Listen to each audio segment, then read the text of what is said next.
The word noir, as I'm sure many of you are aware, is French for black. And culturally, it brings up images of harsh shadows, cigarette smoke-filled offices, and murder mysteries. And to be honest, I find the use of the word noir in the name of Dan Clark Audio's follow-up to the Aeon 2 closeback to be a little bit misleading. And that's because despite the stunning black metallic paint job on the Dan Clark Aeon 2 Noirs, the sound signature itself, well, it's anything but black and white.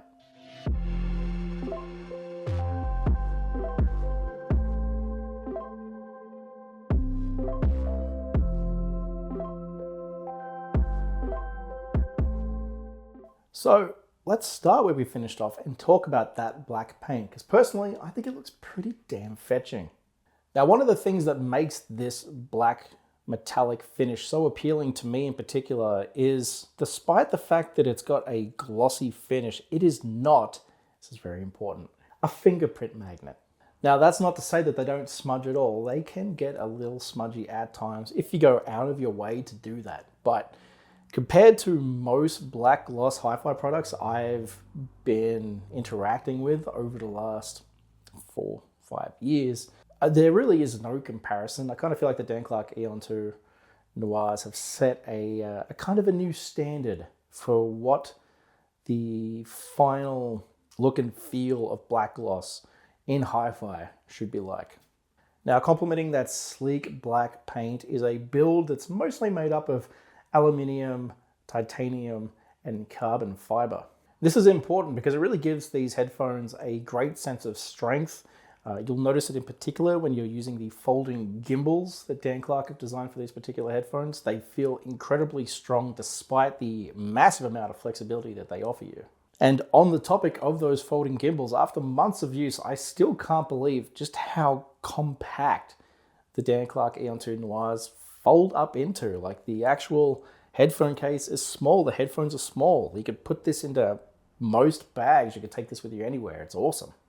The leather headband feels incredibly high quality, both on your head and to the touch of your fingers, which is always important with leather. And lastly, the synthetic Japanese protein leather. Well, it's incredibly soft, it's incredibly cushy, which makes it an incredibly comfortable headphone to wear. Now, all of this comes together to form a headphone that's surprisingly compact, surprisingly strong, and surprisingly light, weighing only 337 grams, which is pretty wild for a planar headphone. And speaking of that planar design, the Aeon 2 Noirs are a closed back planar design, which aren't exactly unheard of, but they're also not particularly common.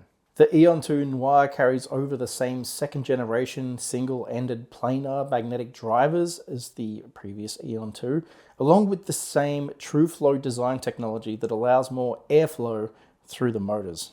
But where one of the bigger differences lies is actually within the ear pads itself.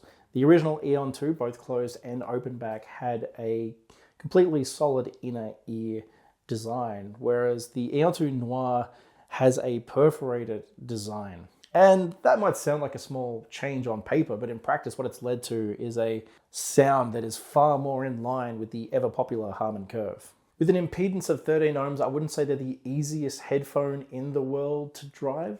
They didn't sound particularly authoritative running through, say, my Xbox controller or through my Nintendo Switch or my phone.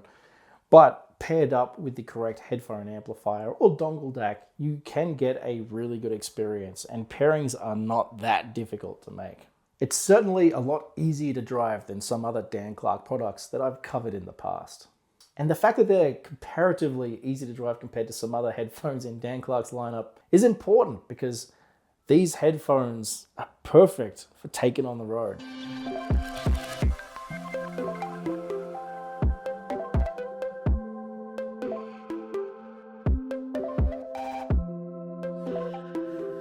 And what's listening on the road without a high quality dongle DAC by your side? Now, I've already covered the experience of using the Aeon 2 Noirs with the Earman Sparrow in another video, so if you want to check that out, you can find a link in the description below.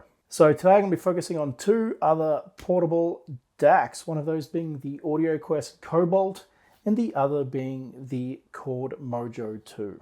However, both of these Dongle DACs bring very different listening experiences to the Aeon 2 Noir. So I think what we really need to do is establish what the headphone's singular sound signature is, or what commonalities the sound has regardless of your choice of DAC. You can expect to get a very clean sound with very well presented imaging, quite a hefty dollop of bass. And I think most surprisingly for me, given the closed back nature of these headphones, you're going to be getting a very wide soundstage. So the big difference going from DAC to DAC is actually the prioritization of those different qualities. The Chord Mojo 2 brings a much more gentle, ornate, sophisticated presentation to the table. Everything's presented with a very gentle touch, and the soundstage is noticeably wider than the AudioQuest Cobalt. This is best shown off by tracks like Lord Huron's Not Dead Yet, which is presented with an almost ethereal quality to it. The AudioQuest Cobalt, on the other hand, brings a much more energetic presentation to the table. The bass in tracks like The Knife's Like a Pen gets a big boost, both in terms of weight and in terms of initial impact. And Yukika's Secret just erupts with bounce and energy and pep, and it's absolutely infectious, and it's not an experience that you get listening to the same track through the Chord Mojo 2.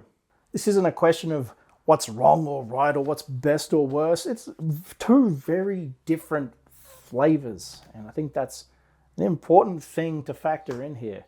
I enjoy both of these DACs quite a lot, but my choices would depend entirely on my mood and what sort of music I'm listening to at that particular time. Sometimes I don't mind sacrificing some of that clarity and detail in exchange for a bit of energy and pep, and the AudioQuest definitely allows for that. But sometimes I do want to sit back and kind of think more about what I'm listening to, and the Chord Mojo 2 is definitely the better offering in that respect.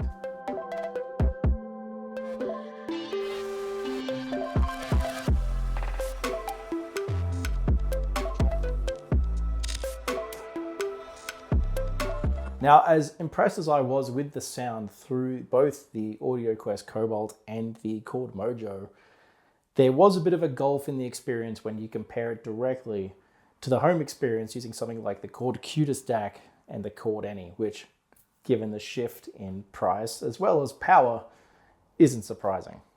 What I loved most about this pairing is the Anni in particular, I feel got those really great qualities that I love about the Aeon 2 Noir and just heightened them.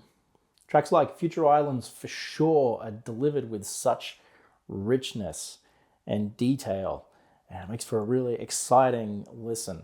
The vocals are incredibly clean, but without the cost of their humanity, and they're also just soaked in decay. Meanwhile, on the other end of the spectrum, Zia Leonardo's Trust No One manages to sound incredibly smooth despite its, let's say, less than stellar production. The Aeon 2 Noirs do a fantastic job of sanding off those rough edges, but without sacrificing any of the texture present in the recording. And that's without getting into the weeds and talking about things like just how urgent and intense the drums are presented, or the fact that the soundstage manages to retain an incredibly wide presentation despite the fact that the sound mix itself is incredibly and deliberately very claustrophobic. And then there's also the dynamics, which I think are really well shown off by HMLTD's Satan, Luella, and I. Which is funny because I've listened to this album many, many times, and the dynamics of this track is something that I've never really picked up or noticed. It was just a fantastic pairing all around, and my whole time listening through this particular setup, like I just couldn't stop smiling. I also tried watching a few movies through the Aeon 2 Noirs, plugging them into my main stereo amplifier, the Audiolab 6000A, and found the bass performance in particular lent itself really well to that really cinematic listening and viewing experience. But those of you who are familiar with the Aeon 2 Noir have probably picked up on a bit of an elephant in the room.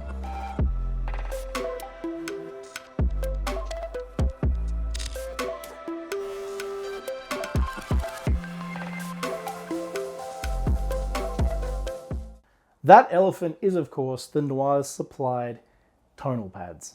These pads really open things up to experimentation. And it's probably worth saying for this review, up until this point, everything I have tested and talked about has been with the headphones out of the box, without using the tonal pads at all. I wanted to know what the headphones were like, stock standard, and I've had an excellent experience. But these tonal pads do allow you to tailor your listening experience even further. Now, if someone wanted to go through this process and not just test a bunch of headphone amplifiers and DACs, but then also test them with each of the individual tonal pads, I wouldn't blame them for that. I'm not quite that pedantic, but I do understand that some people are, and I completely understand and sympathize.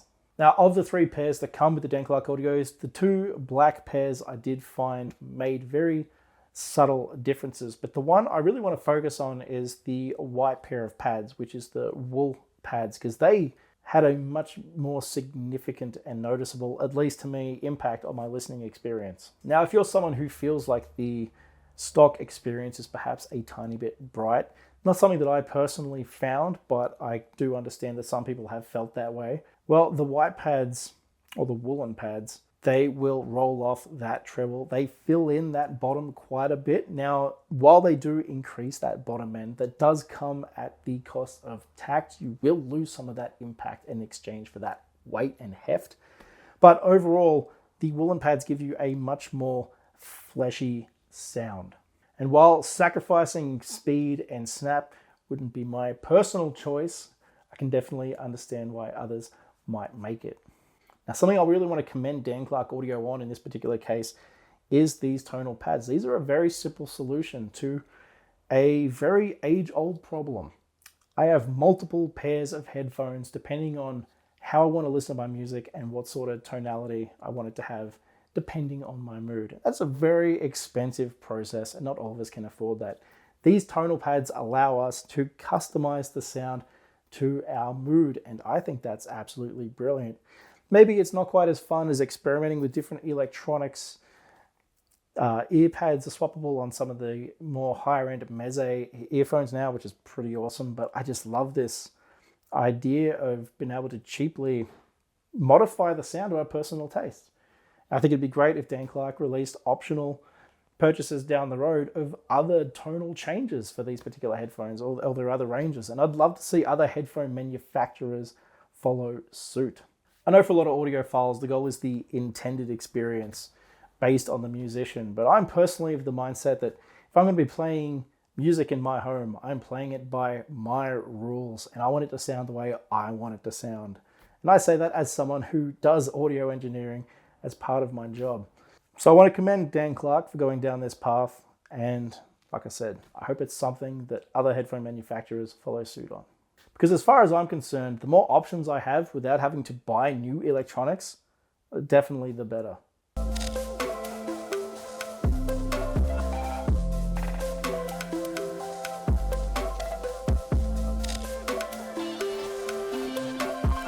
Now, in case you can't tell, I had an excellent time with Dan Clark's Aeon 2 Noir. Its presentation is clean and precise, but without sacrificing any of that fun factor. Meanwhile, it was also flexible enough to play nicely with everything that I tested it with. And then when you factor in the tone pads on top of that, you've ended up with a headphone that sounds absolutely brilliant out of the box, but still gives you, as a listener, some level of control and flexibility in terms of your own sound preferences without having to dabble with different electronics. The Aeon 2 Noir is a headphone that you can tailor to your own personal preferences while still being incredibly portable and compact, so you can take them with you anywhere. And I think that puts the Aeon 2 Noir in an interesting space where it's not only a fantastic headphone for newcomers to Head-Fi, but it's also a lot of fun to mess around with if you're an experienced enthusiast as well. Now, if you would like more information on the Dan Clark Aeon 2 Noirs, you can of course find